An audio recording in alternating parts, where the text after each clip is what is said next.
ब्रह्मानंदम नित्य सुखदम केवलम ज्ञान मूर्ति द्वंद्वातीतम गगन सदृशम तत्वमस्यादि लक्ष्यम एकम नित्यम विमलचलम सर्वधि साक्षिभूतम भावातीतम त्रिगुण रहितम सद्गुरु तन्नमामि। इस श्लोक के ऋषि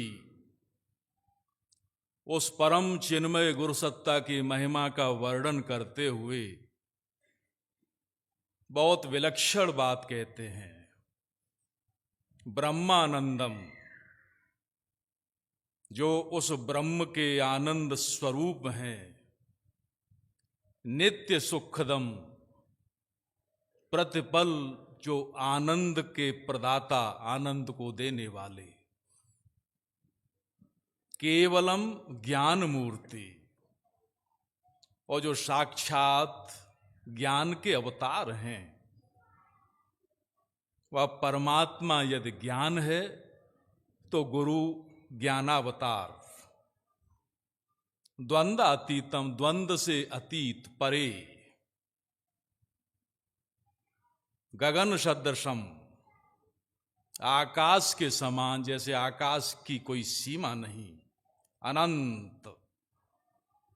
तत्वमस्यादि लक्ष्यम, तत्वमसी ही जिनका लक्ष्य है, जो कि जीव को बतलाते हैं कि तू भी वही है, अन्य नहीं है, तू भी परमात्मा है। इस रहस्य को बताने वाले। भावातीतम, और जो भावों से भी परे, वह निर्विचार अवस्था जिसका वर्णन आप सभी प्रथम सभा से सुनते आ रहे हैं। त्रिगुण रहितम, तीनों गुणों से परे। ऐसे सद्गुरु तन्नमामि, ऐसे परम समर्थ गुरु महाराज की श्री चरणों में आइए हम सभी शत शत नमन करें, प्रणाम करें। और यह विलक्षण शांति जो हम आप सभी इस समय अपने अंतस में अनुभव कर रहे हैं, अपने अंतःकरण में, यह सब उन्हीं की अहेतु की कृपा। यह पुरुषार्थ साध्य तो कदापि नहीं है, परिश्रम से प्राप्त नहीं होती ऐसी रूहानी शांति। यह सिर्फ और सिर्फ उनकी कृपा, और वो भी अहेतु की, जिसको हम आप सभी इस समय इस महान गुरु दरबार में बैठे हुए अनुभव कर रहे हैं। गुरु की महिमा का वर्णन शब्दों से परे की चीज है। शब्द की पहुंच वहां तक है जहां तक विचार हैं, और वहीं तक वह व्यक्त भी कर पाते हैं। लेकिन गुरु की महिमा का प्रारंभ वहां से है जहां पर विचार की सीमा समाप्त हो जाती है। फिर शब्द कैसे काम दें? वहां तो समग्र मौन है, और ऐसे जो महापुरुष हैं बस संकेत मात्र से बहुत कुछ अनुभव करा देते हैं। महान संत कबीर साहब की वाणी है, कह के सुनाऊं या करके दिखाऊं। समर्थ गुरु जो होते हैं वो कोई कह के नहीं सुनाते कोई शास्त्रों की बातें, वो करके दिखाते हैं, अनुभव कराते हैं। ऐसे महान परम समर्थ के आइए कुछ विचारों का अवगाहन कर लें, उसमें स्नान कर लें, ताकि अंतस पवित्र हो जाए और जीवन के श्रेयस को प्राप्त करें। हम आप सभी साधना के पथ के पथिक हैं। गुरु महाराज साहब ने दो बातों पर बहुत मर्म को स्पर्श करने वाला विचार और अवधारणा रखी। सर्वप्रथम ईश्वर की अवधारणा, द कंसेप्ट ऑफ गॉड, पहली चीज। और दूसरा साधना क्या है। अक्सर कर ये दो शब्द जो हैं इस पर विभिन्न विभिन्न जो मत संप्रदाय हैं अपनी अपनी बात करते हैं, लेकिन वे सभी अपने दायरे में रहकर वो रेस्ट्रिक्ट हैं। गुरु महाराज ने जो ईश्वर की अवधारणा दी, वह अवधारणा इतनी अनंत है, इतनी महान है, इतनी शाश्वत है कि वहां शब्द बोने पड़ जाते हैं। ज्ञान पथ के 10 आलोक हम आप सभी खूब भली भांति परिचित हैं। वो कहते हैं ईश्वर एक शक्ति है, एक पावर है, जिसका न कोई नाम, न रूप, न रंग, जिसने जो रख लिया ठीक है। आप देखें कितना अनंत, कितना शाश्वत, कितना लिबरेटेड कंसेप्ट दिया। वह एक शक्ति है जिसका नाम कुछ नहीं, न रूप न रंग, लेकिन हां जिसने जो रख लिया वो भी ठीक है। पहुंचेंगे सब वहीं। श्रीमद् भगवत गीता की बात गुरु महाराज ने यहां पर आप देखें, योगेश्वर परमात्मन कृष्ण ने भगवत गीता में 5000 साल पूर्व जो बात कही थी, ये यथा माम प्रपद्यन्ते तांस तथैव भजाम्यहम् मम वर्तमान वर्तन्ते मनुष्य पार्थ सर्वशः। और जो कि स्वामी विवेकानंद का भी सर्वाधिक प्रिय श्लोक था गीता का। जिस प्रकार से विभिन्न पर्वतीय उद्गमों से निकलती हुई नदियां टेढ़े मेढ़े रास्तों से होकर अंत में मुझ महासागर में लय हो जाती हैं, इसी प्रकार से इस विश्व के, इस संसार के जितने मत मतांतर हैं अंत में मुझ में ही लय हो जाएंगे। सब ठीक है। गुरु महाराज ने कहा सब ठीक है जिसने जो नाम रख लिया।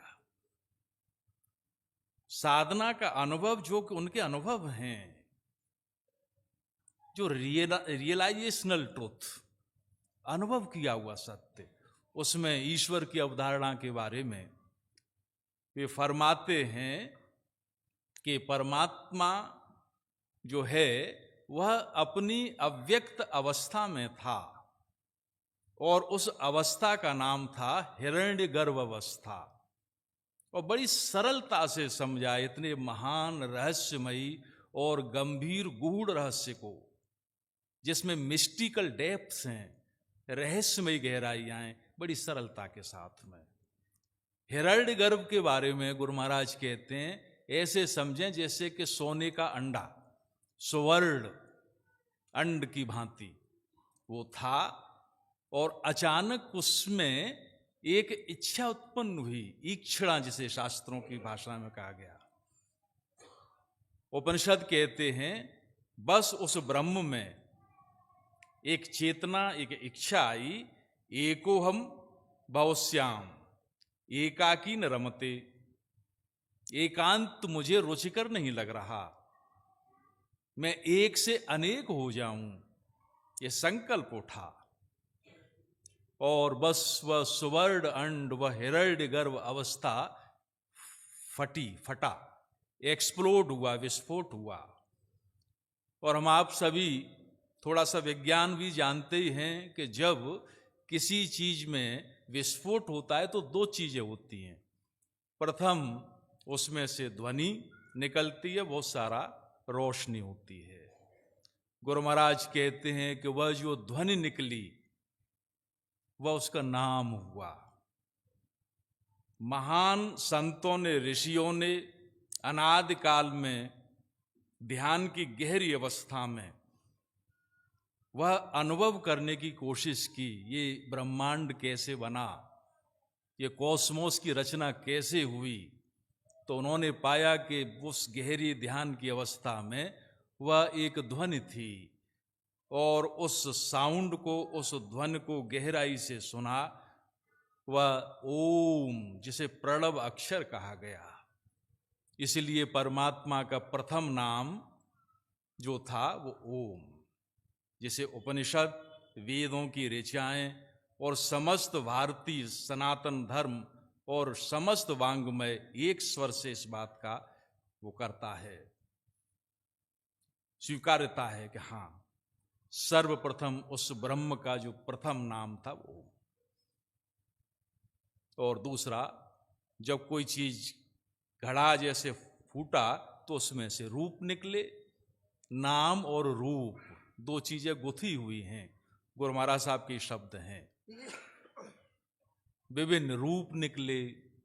यह जितनी भी आप इस ब्रह्मांड की जितना सब कुछ देख रहे हैं, यह उस परमात्मा का ही व्यक्त स्वरूप है, मैनिफेस्टेशन ऑफ गॉड। सब कुछ वही है।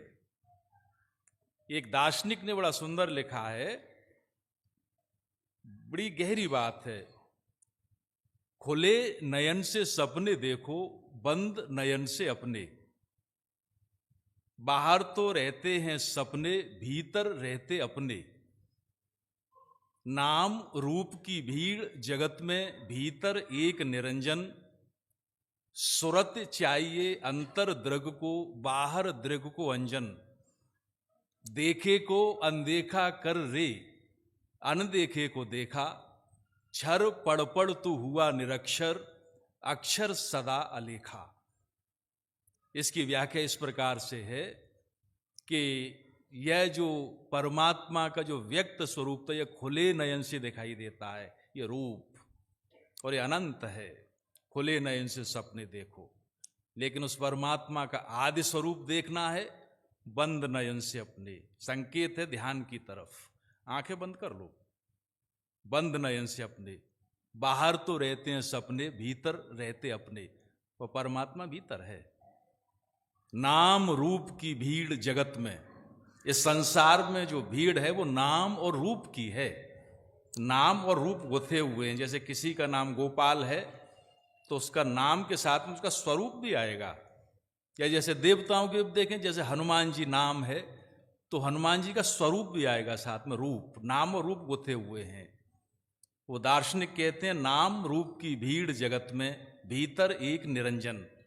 लेकिन जो नाम रूप से परे है, गुरु महाराज ने बस साधना, वो जो प्रथम आलोक में कहते हैं, ईश्वर एक शक्ति है जिसका न नाम न रूप। नाम रूप की भीड़ जगत में, भीतर एक निरंजन, जिसका न नाम है न रूप है, वो भीतर बैठा हुआ है। क्या चाहिए साधना? स्वरत चाहिए अंतर दृक को। ये नाम और रूप तो बाहरी नजरों से देखते हैं, बाहरी दृष्टि से सब कुछ दिखाई देता है सृष्टि का, लेकिन उस निरंजन को देखने के लिए सुरत चाहिए, चिंतन, गहरा चिंतन। संस्कृत अद्भुत भाषा है, सुमाने अच्छा। जो रत शब्द है, दत्त चित्त होके किसी गहराई से चिंतन करना। जब हमारे चिंतन की धार गहरी होती चली जाती है, सुरत चाहिए अंतर दृक को। जैसे बाहर के नेत्रों के लिए काजल या सुरमा आंखों की रोशनी बढ़ाता है, भीतर का जो नेत्र है भगवान ने दिया, उसको सुरत चाहिए। अंदर का जो सुरमा या काजल है वो सुरत है। और वो दार्शनिक कहते हैं, देखे को अनदेखा कर, कुछ पल के लिए इस दृश्यमान जगत को अनदेखा कर दे। ये जो विजिबल मैनिफेस्टेशन ऑफ गॉड है, ये जो रिवील्ड फॉर्म है, उसको कुछ देर के लिए, हम कहते कुछ देर के लिए आंखें बंद कर लें, ऐसा देखें सामने परमात्मा। बहुत सुंदर अवधारणा गुरु महाराज की है। देखे को अनदेखा कर रहे, अनदेखे को देखा। और जो अनदेखा था, अब तक जो तुझे दिखाई नहीं दे रहा था, उसको देख। क्षर पड़ तू हुआ निरक्षर। क्षर कहते हैं that which is subject to decay, जिसका क्षरण हो रहा है। क्षर पड़ तू हुआ निरक्षर, तू इलिटरेट हो गया है। कहाँ इन ग्रंथों में पढ़ा है, कहाँ किताबें देख रहा है, ज्ञान नहीं है इनमें। ये सांसारिक विद्या है, यह तुझको और निरक्षर कर देगी। अक्षर सदा अलेखा। जो अक्षर है ना, अक्षर ब्रह्म, वही प्रथम प्रणव अक्षर, जिसका कभी नाश नहीं होता, वो अविनाशी, वो अव्यय परमात्मा जो सर्वत्र है, सर्वव्यापी है, जो शक्ति है, गुरु महाराज जिसे कहते हैं ईश्वर एक शक्ति है जिसका न नाम न रूप न रंग, वह अक्षर सदा अलेखा, वह लिखा नहीं जा सकता, विचारों में नहीं आ सकता। कितनी अनंत परिभाषा गुरु महाराज की थी, कितनी लिबरेटेड परिभाषा, बल्कि परिभाषा के दायरे को ही समाप्त कर दिया। जो कन्फाइंस थे, लिमिट्स थी परिभाषा की, वो समाप्त कर दी। वो अनंत है, अनंत को परिभाषा या शब्दों के दायरे में कैसे कैद किया जाए।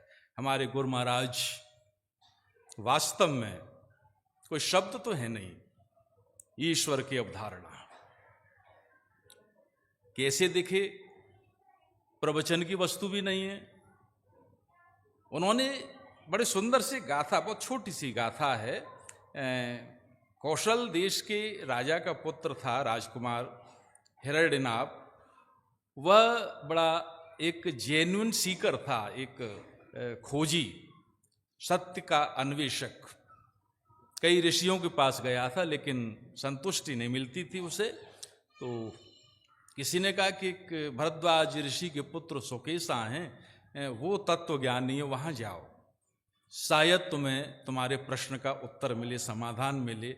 गया, राजकुमार चरणों में प्रणपात हुआ।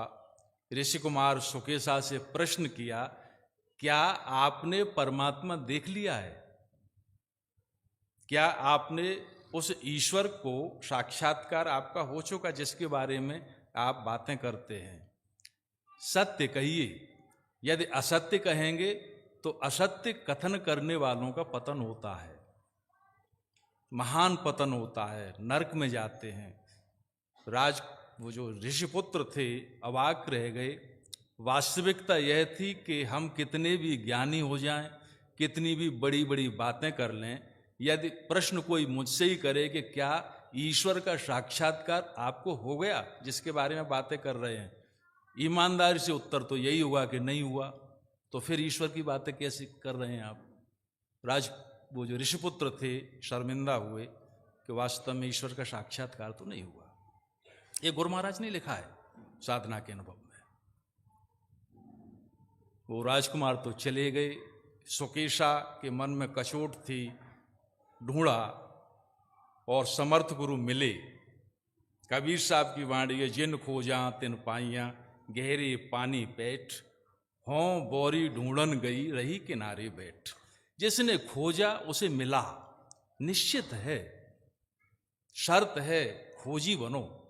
जिन खोजा तिन पाइयां, निश्चित प्राप्त हुआ, लेकिन शर्त क्या है? गहरे पानी पैठ, डूबना पड़ेगा, गहरे पानी में उतरना पड़ेगा। हों बोरी ढूंढन गई, एक में बावला था, पागल था, ढूंढने तो गया लेकिन कहाँ बैठा रहा? समुंदर के किनारे, कुछ नहीं प्राप्त होगा। सीप से मोती तो गहरे सागर में डुबकी लगाने पर प्राप्त होते हैं। सुकेशा को भी समर्थ गुरु मिले महर्षि पिप्पलादि के रूप में, और उन्होंने जो आत्मा के विषय में बतलाया कि किस प्रकार से वह सर्वत्र है, सर्वव्यापी है वो आत्मा, और वह हृदय गुफा में बैठी है। किस प्रकार से उसने सर्वप्रथम सारे तत्वों को बनाया, किस प्रकार से वो पंचकोशी साधना की जिक्र करते हैं। आनंदमय कोश से उतरती हुई अन्नमय तक वो आत्मा की धार आई और वहाँ पर आकर वो ठहरी। यह सारी बातें उन्होंने बतलाई और कहा कि ये जो है ईश्वर की यह जो शक्ति वहाँ ठहरी, यह हृदय देश में ही तू ढूंढ, हृदय गुफा में ही ढूंढ। गुरु महाराज श्रीमद् भगवत गीता को उद्धृत करते हुए कहते हैं, ज्योतिषामप तज्ज्योति तमस परमुच्यते, ज्ञानम गेह ज्ञानगम्यम हृदय सर्वस्य विष्ठितम। वह परमात्मा समस्त ज्योतियों की ज्योति है। ये बल्ब का प्रकाश जो आप देख रहे हैं इस हॉल में, ये बिजली से बनता है, लेकिन उस बिजली के भीतर वो शक्ति कहाँ पर निहित है? ढूंढिए, अदृश्य है, नहीं मिलेगी। सूरज का प्रकाश, सूर्य भी जिसके प्रकाश से प्रकाशित हो रहा है, चंद्रमा की चांदनी, चांद भी जिससे प्रकाशित है, यह समस्त ब्रह्मांड जिससे गतिशील है, ऐसी वह ज्योतियों की भी परम ज्योति हूं मैं, भगवान कहते हैं। ज्योतिषाम अब तत् ज्योति तमस परमुच्यते, अंधकार से परे है मेरी सत्ता, मैं वो हूं। लेकिन मैं ज्ञान हूं, जिसके लिए गुरु महाराज कहते ज्ञान अंतर में है। आप देखें भगवान ने जो बातें श्रीमद् भगवत गीता में कहीं, वही आधुनिक काल में परम समद गुरु महाराज फरमाते हैं। वो कहते हैं कि हृदय सर्वस्व विष्ठितम, में ज्ञान हूं, ज्ञान गम्यम, ज्ञान के द्वारा जाना जा सकता हूं।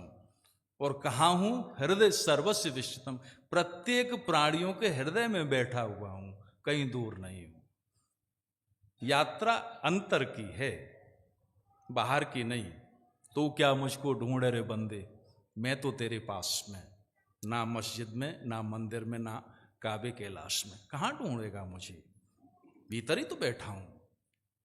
हम 125वीं जयंती मना रहे हैं परम भागवत परम पूज्य पंडित जी महाराज की, उन्हीं का वर्ष है। वो कहा करते थे बड़ी सुंदर बात, तेरी मेरी यह जो आंख मिचौनी है जग प्रसिद्ध है, हजारों लाखों सालों से चल रही है यह दौड़। तू मुझे पकड़ने दौड़ता है, मैं तेरी पकड़ में आता नहीं। हाँ, तू थक जाता है फिर दौड़ता है। अपने पकड़ने की एक युक्ति, एक उपाय बतला दूं। तू थोड़ी देर के लिए थम जा और पीछे मुड़ के देख, तू पाएगा मैं तेरे पीछे दौड़ रहा था तुझे पकड़ने के लिए। तू आगे भाग रहा था, थोड़ा सा थम, ठहरो और मुड़ो, ये दो शब्द हैं। पकड़ें, मनन करें, मनुष्य हैं। ठहरने का मतलब है अपनी वृत्तियों को थोड़ा सा ठहरा लें। अभी पूज्य भैया से शाम को 4 बजे मैं ऑनलाइन जुड़ा था, उसमें शांति के रहस्य की बात, जो बहुत सुंदर मर्म की बात थी। थोड़ा सा ठहर जाओ और मुड़ो भीतर की तरफ, ऐसी वृत्ति को अंतर्मुखी कर लो, मिल जाएगा वो समर्थ। गुरु की सर्वव्यापकता सब जगह हैं, मिलेंगे। वही उपदेश जो दिया, और अंत में सुकेशा को उन्होंने यही कहा महर्षि पिप्पलाद ने, नायात्मा प्रवचेन लभ्यो न मेदया न बहुना श्रुतेन। आत्मा प्रवचन का विषय है नहीं, वह परम चिन्मय गुरु सत्ता या परमात्मा, कुछ भी नाम दे लें, प्रवचन से हाँ थोड़ा सा भूमि तैयार हो जाएगी। नायमात्मा प्रवचन लभ्यो न मेदया, न बुद्धि का विषय, मेधा का भी विषय नहीं, न बहुना श्रुतेन, न बहुत अधिक सुनने से प्राप्त हो। ये तो जिस पर रीझ जाती है उसका वर्ण करती है। जैसे पहले स्वयंवर होते थे, कन्या खुद वर को वर्ण करती थी, वह परमात्मा स्वयं वर्ण करता है, जिस पर प्रसन्न हो जाता है।